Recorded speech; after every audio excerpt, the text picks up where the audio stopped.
À la naissance de ma fille, dit Agnès, j'ai ressenti une multitude de sentiments, mais je n'étais pas bien sûre que c'était cela qu'il fallait que j'éprouve. Ce bébé, tu l'as voulu, alors maintenant tu ne vas pas pleurer, dit Chantal à sa fille, qui a accouché il y a 3 jours.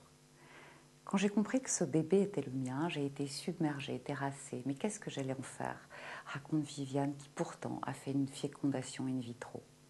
Le bébé était devant moi et il n'avait rien à voir avec celui que j'avais imaginé, rêvé. Sophie traduit son étonnement devant la réalité de son enfant. Mais de qui avait-elle rêvé d'autre?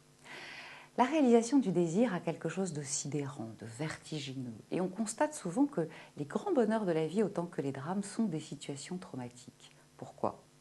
Parce que les changements brutaux de situation, même heureux, comme gagner au loto, la réussite, l'accès soudain à la célébrité, confrontent les individus à une situation psychologique très particulière. Et on remarque d'ailleurs que le langage de ceux qui perdent un proche ou celui des nouvelles mères ont d'étranges ressemblances. Je ne réalise pas encore très bien, c'est la phrase la plus courante chez les jeunes femmes qui viennent d'accoucher. Alors, quel désir d'enfant se cache réellement derrière ces propos? Avec la contraception, la femme a pu dissocier vie sexuelle et procréation. L'enfant d'aujourd'hui est dépendant de l'orientation du couple. Il est symbole de la réussite affective. Et dans sa fonction imaginaire, l'enfant est là comme miroir du couple.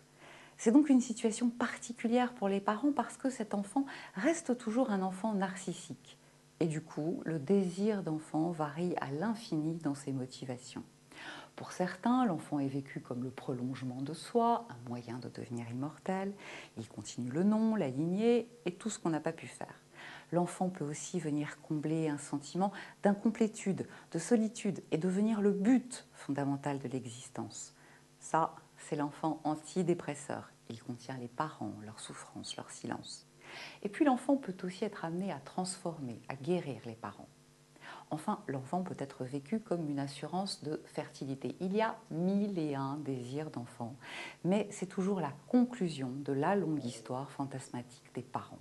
Et le désir d'enfant est rarement sans ambiguïté. Cet enfant imaginaire est supposé tout accomplir, tout réparer, tout combler. L'enfant est souvent désir d'enfance et il n'est autre que le désir de nos parents sur nous.